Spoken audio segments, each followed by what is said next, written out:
Guys, welcome back to my channel. कैसे हैं आप सभी लोग। तो आज फाइनली मैं आप लोगों के लिए लेकर आ गई हूँ मैक्सवेल की इक्वेशंस। ठीक है, तो सबसे पहले आज हम बात करेंगे गॉस लॉ के बारे में।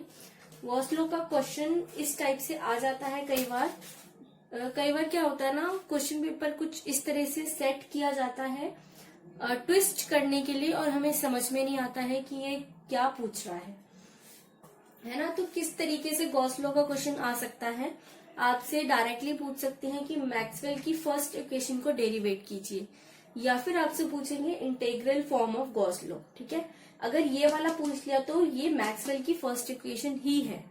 उसके बाद आता है differential form of Gauss law, उसके बाद आता है point form of Gauss law. ठीक है, तो अगर आपसे इन चारों में से कोई भी क्वेश्चन पूछता है ना, तो आपको एक ही डेरिवेशन करनी है, वो है मैक्सवेल की इक्वेशन यानी कि गॉस लॉ वाली। ठीक है, तो अगर क्वेश्चन कई बार ट्विस्ट करके आ जाता है कि आप derive the integral form of the Gauss law. ठीक है, तो क्वेश्चन कई बार ट्विस्ट होके आ जाता है कि integral form of Gauss law derivative कीजिए। ठीक है, तो वो कुछ भी नहीं है, यही है, एक ही डेरिवेशन है, बट इसके क्वेश्चन इन अलग अलग तरीके से पूछ लिए जाते हैं। ठीक है, तो मैं जब डेरिवेशन आपको सिखाऊंगी स्टेप बाय स्टेप, तो मैं बताती रहूंगी इसमें इंटीग्रल कौन सी है, डिफरेंशियल कौन सी है, पॉइंट फॉर्म कौन सी है। ठीक है, तो आज सीखते हैं हम गॉस लॉ को डेरिवेट करना, यानी कि मैक्सवेल की फर्स्ट इक्वेशन को सॉल्व करना। स्टेप बाय स्टेप सिखाऊंगी इजिली, ताकि आपको कोई प्रॉब्लम ना हो, एक एक स्टेप आपको समझ में आ जाए। इन केस अगर आपको कोई प्रॉब्लम होती है तो आप मुझे कमेंट सेक्शन में पूछ भी सकते हैं। स्टार्ट करते हैं सीखना मैक्सवेल की इक्वेशन। देखिए, मैक्सवेल की ना 4 इक्वेशंस होती हैं टोटल। उन 4 इक्वेशंस के अलग अलग नाम होते हैं। ठीक है, जैसे कि मैक्सवेल का जो फर्स्ट इक्वेशन है उसका नाम है गॉस लॉ। ठीक है, सेकेंड इक्वेशन का एम्पियर सर्किटल लॉ। ठीक है, इस तरीके से जितने भी इक्वेशंस है, 4 इक्वेशंस है, 4 इक्वेशन के साथ उनका अलग अलग नाम भी है। ठीक है, तो आपको ये नाम से भी आ जाता है कि डेरिवेट, सिंपल आपको क्वेश्चन पूछ लिया जाएगा, डेरिवेट गॉस लॉ, या फिर डेरिवेट मैक्सवेल फर्स्ट इक्वेशन, या फिर पॉइंट फॉर्म, इंटीग्रल फॉर्म, जो भी मैंने आपको बताई थी। वैसे इन 5 चीजों में से क्वेश्चन आ सकता है, सबका आंसर एक ही है, वो है ये डेरिवेशन। ठीक है, तो चलिए स्टार्ट करते हैं। सबसे पहले आप लिखेंगे इसकी डेफिनेशन।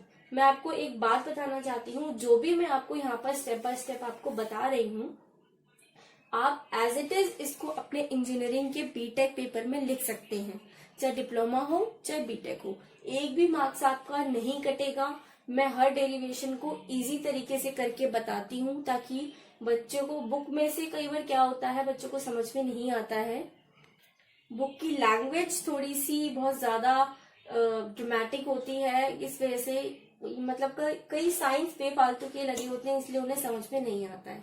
ठीक है, तो उसको मैं इजी तरीके से करके बताती हूँ, आपको इजी तरीके से सिखाने की कोशिश करती हूँ, जिससे आप मार्क्स भी फुल ला पाओ और आपका एक भी मार्क्स कटे नहीं पेपर में।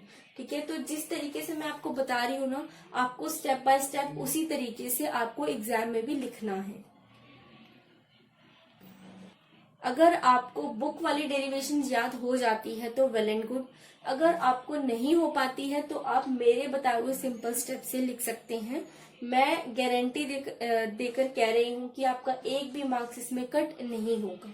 ठीक है, बल्कि आप और अच्छे तरीके से इसको सिंपल लैंग्वेज में डेरिवेट कर पाओगे, एक एक स्टेप वाइज समझा पाओगे। तो चलिए स्टार्ट करते हैं। सबसे पहले इसकी डेफिनेशन लिखेंगे।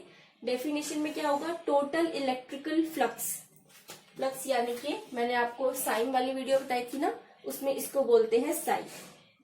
Total electrical flux through any closed surface is equal to total charge enclosed by the surface.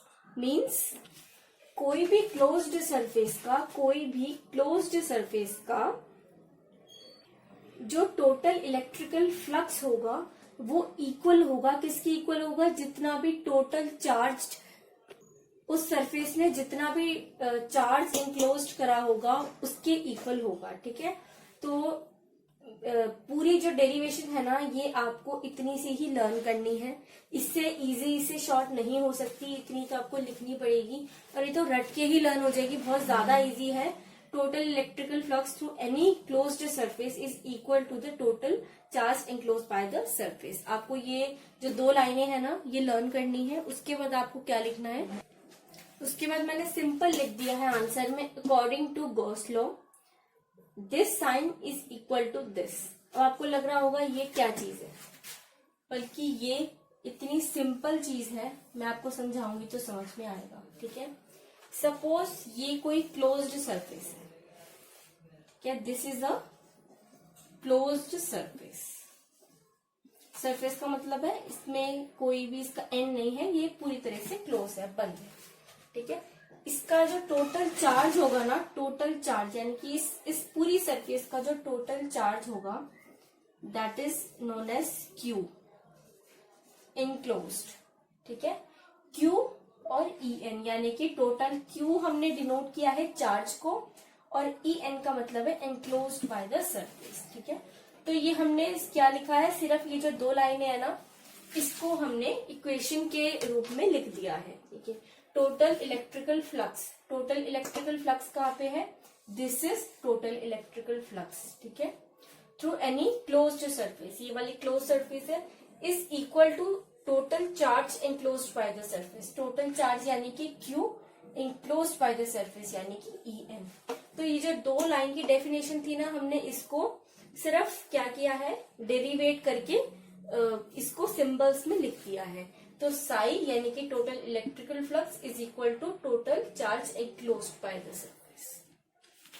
देखिए जो गॉस लॉ होता है ना, ये सिंपली जो क्लोज्ड सरफेस होता है ना उसी पे ही एप्लीकेबल होता है, ओपन सरफेस पे नहीं होता है। ठीक है, तो ये बात ध्यान में रखनी है। अगर आप लिखना चाहते हो इसको तो आप लिख भी सकते हो कि Gauss law applicable only on the closed surface, और लिखोगे तो आप इसको ऐसे ही, अगर आप एक छोटा सा डायग्राम भी बना सको डेरिवेशन के साथ, तो चांसेस होते हैं एग्जामिनर आपको और अच्छे मार्क्स दे दे। ठीक है, तो आप इस तरह की क्लोज सरफेस बनाकर इसमें चार्ज इनक्लोज्ड एरो करके लिख सकते हो। ये वाली एक लाइन अगर आप इन्वर्टेड कॉमा में लिख पाओ तो बिल्कुल जरूर लिख देना, क्योंकि एग्जामिनर के माइंड में क्लियर होना चाहिए कि स्टूडेंट को पता है कि ये इनक्लोज्ड सरफेस के ऊपर ही एप्लीकेबल हो सकती है। देखिए सबसे पहले आप ये लिखेंगे, electric flux is equal to charge enclosed. ठीक है, इसको हम देंगे इक्वेशन 1। उसके बाद हम इसको ना इस तरीके से लिखेंगे। देखिए एक या दो लाइनें ना आपको इसमें रट्टा मारनी पड़ेगी, क्योंकि अगर आप रट्टा नहीं मारोगे ना तो आपको ये समझने में बहुत टाइम लग जाएगा और वीडियो बहुत ज्यादा लंबी हो जाएगी कि ये सब मैंने क्यों लिखा है। ठीक है, तो आप एक तो ये वाली चीज रट्टा मारोगे। ठीक है, इसमें कुछ भी नहीं है, इंटीग्रेट का साइन, ये चार्ज एनक्लोज्ड, इसका मतलब होता है charge enclosed. D psi is equal to, ठीक है, इंटीग्रेशन का sign charge enclosed D dot D S. ठीक है, ये है बस। ठीक है, उसके बाद साई इज इक्वल टू, हमने ये वाली इक्वेशन से ना psi is equal to this, मतलब इससे हमें ये लिखा, उसके बाद हमने इस वाले इससे ये वाला इसका डेरिवेट कर दिया। ठीक है, डिफरेंशिएशन करके उसके बाद ये दिस इक्वल टू दिस लिख दिया यहाँ पर हमने सिंपली। तो जो ये वाली इक्वेशन निकल कर आएगी ना, इसको मैं बोल दूंगी इक्वेशन 2। उसके बाद जो Q है हमारा टोटल चार्ज एनक्लोज्ड। ठीक है, हम इसका इंटीग्रेशन करेंगे। कैसे इंटीग्रेशन कैसे हो जाएगा इसका, Q का इंटीग्रेशन का साइन V। ठीक है, रॉ का साइन, मैंने आपको साइन सारे जो फर्स्ट क्लास थी ना उसमें मैं आपको बता चुकी हूँ कि रॉ का साइन कैसे होता है, सारे मतलब फेमिलियर करवा चुकी हूँ हर साइन से। ठीक है, तो ये है रॉ का साइन V डॉट डीवी। ठीक है, आपको थोड़ा अटपटा सा लग रहा होगा अभी, बट अभी आपकी सारी कंफ्यूजन है ना वो क्लियर हो जाएगी जब आप इन सारी इक्वेशंस को पुट कर दोगे। ठीक है, ये वाली इक्वेशन हो गई 2। उसके बाद Q इज इक्वल टू, ये जो हमने इंटीग्रेशन करके किया है ना इसको हम इसके इक्वल लिख देंगे। ठीक है, देखने में लग रहा है पर बहुत ज्यादा सिंपल है। आपको सिर्फ, अगर आप ये नहीं भी लिख पाओ ना तो कोई बात नहीं। ठीक है, आप सिर्फ ये वाली लाइन लिखना, उसके बाद ये वाला ये लर्न कर लेना किसी भी तरह। ठीक है, उसके बाद ये तो आपको लर्न हो ही जाएगा, ये एक टर्म याद कर लेना। अब कितनी इक्वेशन हो गई हमारे पास, इक्वेशन 1, इक्वेशन 2, इक्वेशन 3। अब इन 3 इक्वेशन के साथ हम क्या करेंगे, इसको एक दूसरे के इक्वल कर देंगे। उसके बाद हमें लिखना है फ्रॉम इक्वेशन 1, 2 एंड 3, ठीक है। उसके बाद हमें लिखना है ये, यानी कि इक्वेशन 2 का जो इज इक्वल टू के बाद वाला पार्ट है और इक्वेशन 3 का जो इक्वल टू के बाद वाला, यानी कि ये, यानी कि दिस एंड दिस, इन दोनों को एक दूसरे के इक्वल करके लिख देंगे। जैसे मैंने लिखा है, ये इक्वेशन 2 का इज इक्वल टू का इधर वाला पार्ट है, तो सिर्फ ये वाला पार्ट मैंने उठाया और यहाँ पर रख दिया। उसी तरह इक्वेशन 3 का इज इक्वल टू के इधर वाला पार्ट, यानी कि ये वाला पार्ट उठाकर मैंने यहाँ पर रख दिया, ठीक है। तो सिंपली मैंने कुछ नहीं करा, इक्वेशन 2 और इक्वेशन 3 का जो इज इक्वल टू के इधर वाला पार्ट था ना, उन दोनों को आपस में इक्वल करके लिख दिया है, ठीक है। आपको देखने में लग रहा है, पर मैंने बिल्कुल अभी तक मैं सिंपल तरीके से चली हूँ। बस आपको ये वाली लाइन और ये वाली लाइन लर्न करनी है, ठीक है। Q is equal to this equation 2, this equation 3, ठीक है। फिर इक्वेशन 2 और इक्वेशन 3 को हमने इसका इज इक्वल टू का पार्ट, इज इक्वल टू के इधर वाला पार्ट है ना, उन दोनों को इक्वल टू में लिख दिया है। अब इक्वेशन 1, 2 और 3 को इक्वल टू करके हमको ये वाली इक्वेशन मिल गई थी, ठीक है। लास्ट हमने यहाँ पर छोड़ी थी ना, इसको इज इक्वल टू के इधर वाले पार्ट को हमने दोनों को इक्वेशन 2, इक्वेशन 3 को ऐसे करके लिख दिया। ये वाली जो हमारी इक्वेशन बनेगी ना, ये बनेगी इक्वेशन 4, ठीक है। उसके बाद आप सिंपली लिखोगे apply divergence theorem on left hand side of equation 4, as it is, बिल्कुल एग्जाम में ही लिखना है आपको, ठीक है। इसमें कोई भी वर्ड ऐड या डिलीट करने की जरूरत नहीं है, आपको फुल मार्क्स मिलेंगे इसी में। तो इक्वेशन 4 में हमें डाइवर्जेंस थ्योरम अप्लाई करनी है। डाइवर्जेंस थ्योरम क्या होती है और किस तरीके से सॉल्व की जाती है, मैं आपको इससे पहले वाली वीडियो में ऑलरेडी बता चुकी हूँ, तो अगर आपने नहीं सीखी है तो जरूर चेकआउट कर लीजिएगा। देखिए यहाँ पर अगर आपने वो वीडियो नहीं देख कर आए हो डाइवर्जेंस वाली, तो आपको सिंपल तरीके से कैसे आप उसको याद कर सकते हो, जो भी सरफेस होती है ना हमारी, वो चेंज हो जाती है इनटू वॉल्यूम जब हम डाइवर्जेंस थ्योरम को अप्लाई करते हैं, ठीक है। जब भी हम डाइवर्जेंस थ्योरम को अप्लाई करेंगे तो जो हमारी सरफेस होगी वो कन्वर्ट हो जाती है वॉल्यूम में, ठीक है। अब हमने सिंपली इसमें क्या कर दिया, डाइवर्जेंस थ्योरम अप्लाई कर दी। वो हमने कैसे करी है, मैंने आपको बताया था सरफेस वॉल्यूम में चेंज हो जाती है, तो यहाँ पे देखिए एस फॉर सरफेस, ये सरफेस चेंज हो चुकी है वॉल्यूम में, ठीक है। तो देखिए सिंपली ये लिखा है, और डाइवर्जेंस थ्योरम में मैंने आपको बताया था डेल डॉट ए को सॉल्व करना बताया था, डाइवर्जेंस थ्योरम में बताया था ना। तो यहाँ पर मैंने ए की जगह पे यहाँ पर डी लिखेंगे, D is your electric flux density, D is electric flux density, जो कि इक्वेशन 2 में हमने डी लिख दिया था ना, वो इलेक्ट्रिक फ्लक्स की डेंसिटी था, ठीक है। अब हमने इसमें डाइवर्जेंस थ्योरम जब हम अप्लाई कर देंगे तो ये वाली इक्वेशन इस वाली इक्वेशन में चेंज हो जाएगी, ठीक है। तो आपको सिंपली ये वाली इक्वेशन लिखनी है, ठीक है। ये वाली इक्वेशन लिखने के बाद आपका जो सरफेस है ना, ये वॉल्यूम में चेंज ऑलरेडी हो जाएगा, और आप डेल डॉट डी तो लिख ही चुके हो। डाइवर्जेंस का मतलब ही डेल डॉट ए होता है, ए की जगह पे आप इलेक्ट्रिक फ्लक्स डेंसिटी भी लिख सकते हो इस वाली इक्वेशन में, क्योंकि ये इलेक्ट्रिक फ्लक्स के ऊपर ही है, ठीक है। तो सिंपली हमें उसके बाद ये वाली इक्वेशन लिखनी है। देखिए अब हमें वो स्टेप रिपीट करना है जो हमने पहले किया था। पता है आपको क्या, ये वाली इक्वेशन और ये वाली इक्वेशन का इज इक्वल टू के इधर वाला पार्ट आपस में इक्वल करके लिख देना है, ठीक है। कैसे लिखना है, पहले हम लिखेंगे ये वाला पार्ट,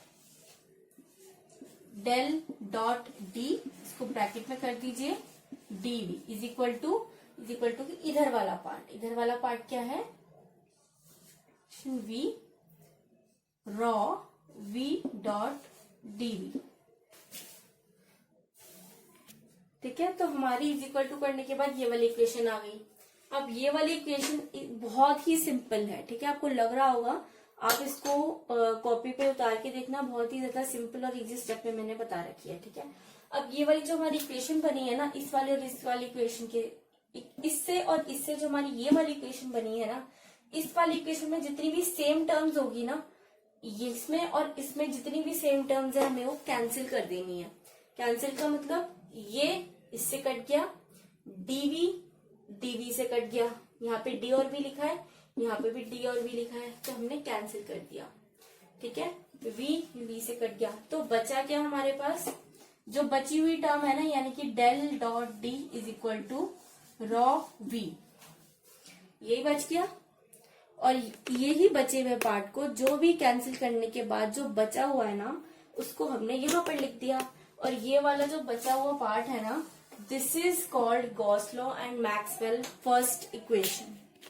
तो अब आप खुद ही बताइए कि डिफिकल्ट है या इजी है। कितने सिंपल तरीके से मैंने आपको पूरी डेरिवेशन बता दी है, सिर्फ इक्वेशंस बनानी है, उसको इक्वल टू करके लिखते जाना है। एक इक्वेशन से दूसरी निकल आती है, दूसरी से तीसरी निकल आती है, और एंड में दो इक्वेशन होंगी ना, उसमें से कैंसिल कर दो सेम टर्म्स, और जो बचेगा उसको यहाँ लिख दो, और बचा क्या है, del dot D is equal to rho V. ये है हमारी मैक्सवेल की first equation, that is called Gauss law. और जो ये वाली गॉस लॉ निकल कर आई है ना, ये है हमारी इक्वेशन नंबर 5। अब इस वीडियो की शुरुआत में ना मैंने आपको 2-3 चीजें बताई थी। फर्स्ट बताई थी मैक्सवेल की फर्स्ट इक्वेशन। मैक्सवेल की फर्स्ट इक्वेशन है ये, del dot D is equal to rho v. उसके बाद मैंने आपको बताया था integral form of Gauss law. तो integral form of Gauss law कहाँ पर है, जो इक्वेशन 4 थी ना, जो इक्वेशन 4 है हमारी, आपके सारे क्वेश्चंस के आंसर ना इसी डेरिवेशन में छुपे हुए हैं। ये वाली जो इक्वेशन 4 है, this is known as integral form of Gauss law, ठीक है। उसके बाद आती है differential form of Gauss law. तो डिफरेंशियल वाली कौन सी है, जो हमारी इक्वेशन 5 है, ये होती है differential form. This is known as differential form of Gauss law. तो देखिए हमने एक ही डेरिवेशन को डेरिवेट किया और उसमें से हमारे सारे क्वेश्चन निकल आए, इंटीग्रल भी निकल आया, डिफरेंशिएशन भी निकल आया, ठीक है। इसके अलावा डाइवर्जेंस या मैक्सवेल की फर्स्ट इक्वेशन से उम्मीद करती हूँ आपको ये पूरी की पूरी डेरिवेशन स्टेप बाय स्टेप समझ में आई होगी। समझ में आई है तो प्लीज लाइक जरूर कीजिएगा वीडियो को, चैनल को सब्सक्राइब जरूर कीजिएगा बेल आइकन के साथ, और इस वीडियो को शेयर भी जरूर कीजिएगा अपने बैचमेट्स के साथ या अपने फ्रेंड्स के साथ। मिलती हूँ आपसे नेक्स्ट वीडियो में, जब तक के लिए बाय बाय, टेक केयर। और मेरा जो ईमेल आईडी है ama.inspiration8@gmail.com। कोई भी प्रॉब्लम के रिगार्डिंग या आपको प्रोजेक्ट से रिलेटेड, AMI के प्रोजेक्ट से रिलेटेड कुछ पूछना है या बनवाना है तो आप मुझे मेल भी कर सकते हैं। मिलती हूँ नेक्स्ट वीडियो में, bye bye, take care, thanks for watching, thanks for giving a precious time to this video.